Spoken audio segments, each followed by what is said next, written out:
Chapter 8. Wiglaf and Angus followed the dragons. Where are Bilge and Margot? Wiglaf wondered.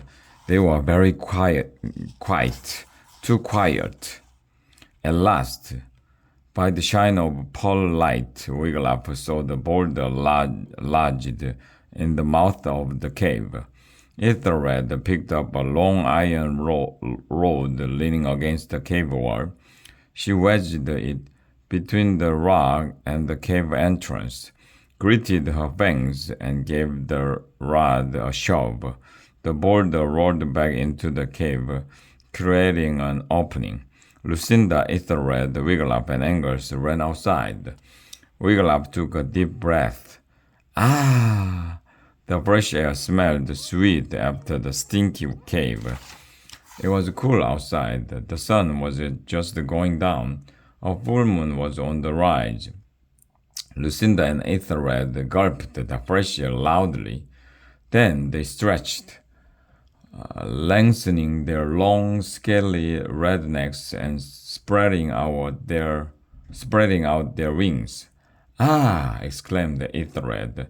I feel better, laddie. I do too, said Wiglaf. Me too, mumbled Angus, except that I'm hungry.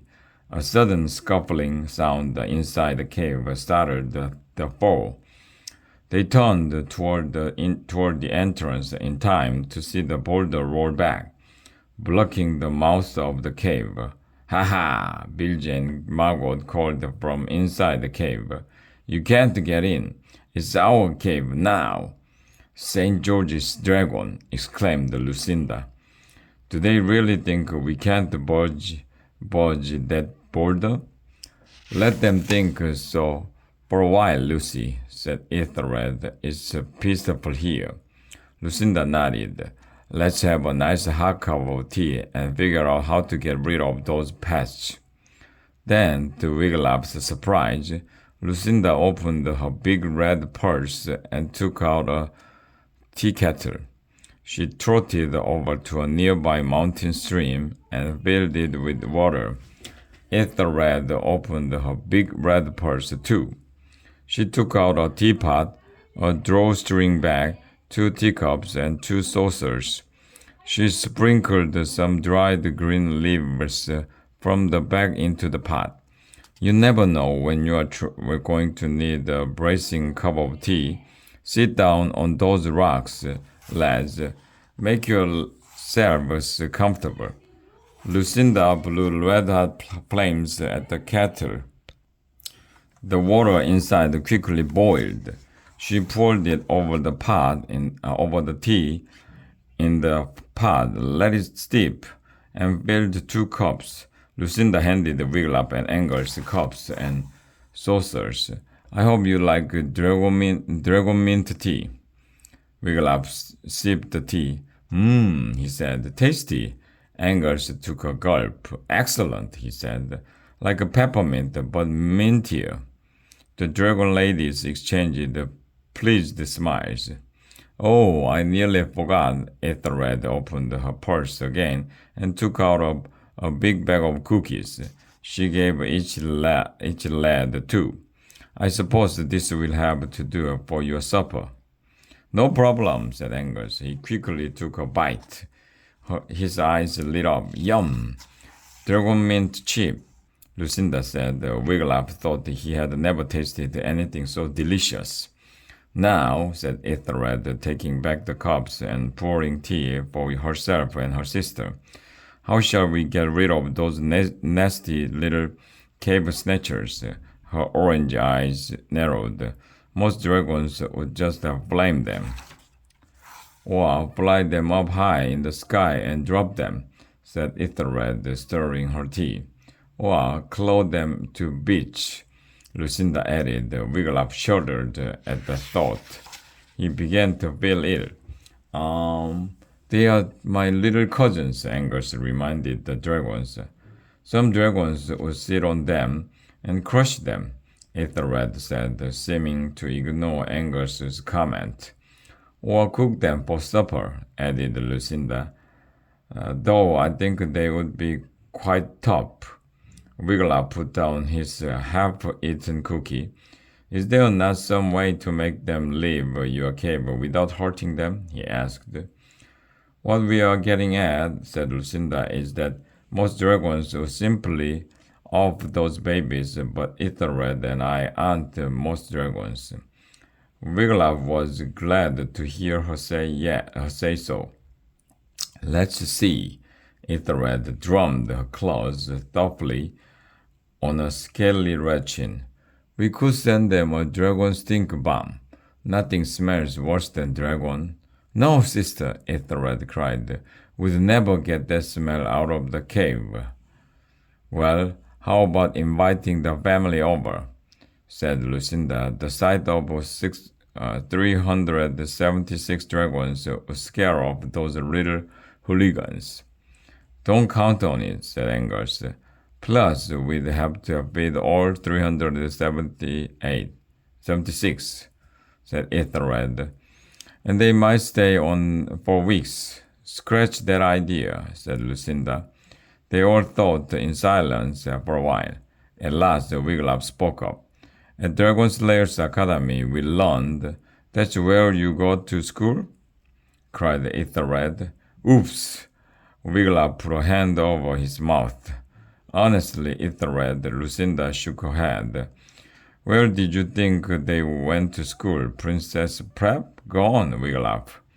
That all dragons have hoards of gold. Wiglaf managed. Lucinda nodded. It's true, my sister and I have a huge hoard. What about it? If you are willing to part with some of your gold, said Wiglaf, I think I know how you could get rid of Bilge and Margot. We are all ears, said Ethelred. She wiggled hers. Bilge and Margot wrote a fake ransom note to Headmaster Modred, Wiglaf said. They asked him to send a wheelbarrow piled high with gold. But Uncle Modred ripped up the note, Angus put in. He loves gold more than anything, even more than his own nephews. But if you offered to give Modred gold, Wiglaf said, he might come and take Bilge and Margot. I see, said Lucinda. You mean we'd pay him on a ransom to come and get the little snipes? Wiglaf nodded. Ethelred sighed. As a rule, a dragon's hoarding instinct is very strong, especially in dragons from fine old families like ours. Parting with our gold, said Lucinda. Well, it just isn't done. No, said Ethelred, never. The dragon sisters exchanged looks. However, Lucinda said slowly, perhaps we could make an exception this one time.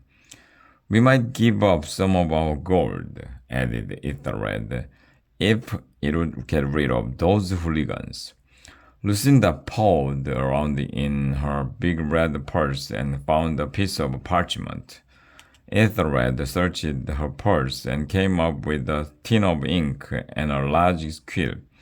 I will be the unransomed note secretary. What shall I say? Dear Headmaster Modred, began Wiglaf. Flatter him more, said Lucinda. Wiglaf grinned. Lucinda had never met Modred, yet she understood him perfectly. In the end, Ethelred wrote the following unransomed note. Esteemed Headmaster of DSA, we are writing to let you know about a once-in-a-lifetime get-rich-quick opportunity.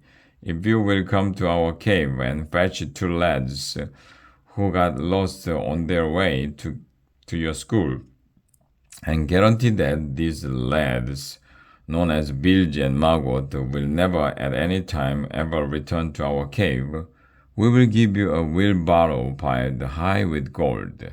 Send a reply as soon as possible.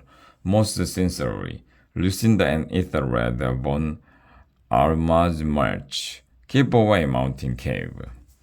Ethelred proofread the unransomed note. Not one spelling mistake, she smiled. What's the best way to get this to Modred? You could fly it to the school, suggested Wiglaf. To Dragon Slayers Academy? said Lucinda. Not smart. Don't worry, said Angus. My Uncle Mordred is way too cheap to hire guards. If you deliver the note in the dark, no one will see you. Leave it on the drawbridge under a rock, said Wiglaf. That's where Mordred's scout, Yorick, found the other note. Ethelred folded the note and tucked it into her big red purse. Dragonslayer's Academy is just off Hunchman's Path, right? She asked. Right, said Angus. Ethelred smiled. This unransomed note is as good as delivered.